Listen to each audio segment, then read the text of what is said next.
Zwikolodo zwi nga ita uri ni xelelwe nga tshiṅwe na tshiṅwe tshe na tshi kuvhanganya vhutshiloni. Kha ri ḽi fare henefho. Hafha ndo fara bugu dzanga mbili. Ndi Bivhili ya Tshivenḓa, first edition 1936, na heyi ine vhathu vha i vhidza uri ndi ya mafhungo maḓipha. Ndi khou yo vhala hafha kha mirero, ndima ya vhu-22, ndima na ṱhukhu ya vhu-26. Iri u songo vha mudzia u khaḓana zwanḓa na mudzia u ḓivhofha nga milandu ya vhasili. U tshi shaya tsha u vha lifhela, vha ḓo vhuya vha hoa thovho ye wa lala khayo. Ndi heinoni ya Tshivenḓa tsha kale na kale ine ra i ḓivha. Ndi ḓe hafha kha heyi ya mafhungo maḓipha. Iri u songo ḓivhofha u lifhela muṅwe mulandu une a nga u ita. U sa ḓo ri wo kundwa u lifha wa dzhielwa mbete u tshi wo lala nṱha hawo.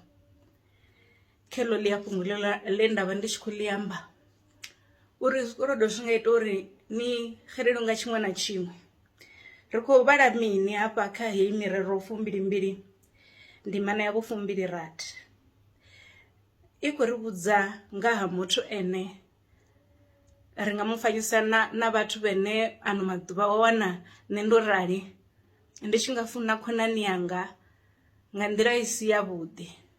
Ndi ngani ndi tshi ri ndi nḓila i si ya vhuḓi? Khonani yanga u a ḓa a tshi khou lila, kana i nga vha khonani yanga ane a vha uri ndi wa mufumakadzi kana ndi wa munna, kana ndi to bvela khagala uri ndi muthu ene a vha uri ndi kha vhuṱama naye ha zwo funana, a ḓe kha nṋe a tshi khou lila nga maanḓa.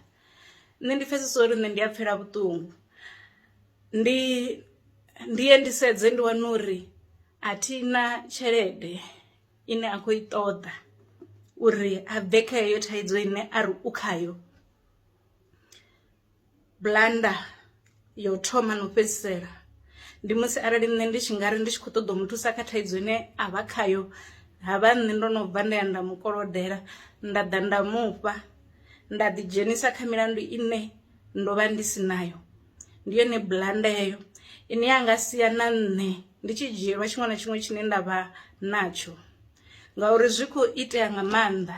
Ndi ngazwo na kha sia la zwikolodo, mabadele a zwikolodo ene a vha uri ndi o ḓoweleaho a dzi banngani. Arali ni tshi khou balelwa u badela tshithu, vha ḓa vha tshi riphozesa. Arali hu si tshithu tsho no riphozesiwa, ni tshi khou koloda tshelede kana zwiṅwe zwithu, vha khou ḓo ḓa vha dzhia ndaka yaṋu. Hafha kha Bivhili vho fanyisa nga mbete, vha khou ḓa vha dzhia ndaka yaṋu vha ya vha i rengisa nga auction. Ndi kha dzi bannga dzine dzo ḓowelea.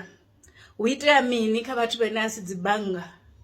Vha ḓo tou ḓa vha ri fheni khi ya goloi, ri ḓo nifha goloi yaṋu ni tshi fhedza u badela tshikolodo tshashu. Ngo zwi pfha? Ri khou amba nga muthu o dzhenaho zwikolodoni zwi si zwawe, a fhedza a tshi khou luza tshiṅwe na tshiṅwe tshine a vha natsho. Zwino ndi ri ṱalifhani, vulani maṱo, a si hoṱhe hune na khou funa u ḓi dzhenisa hone. Ṱalifhani.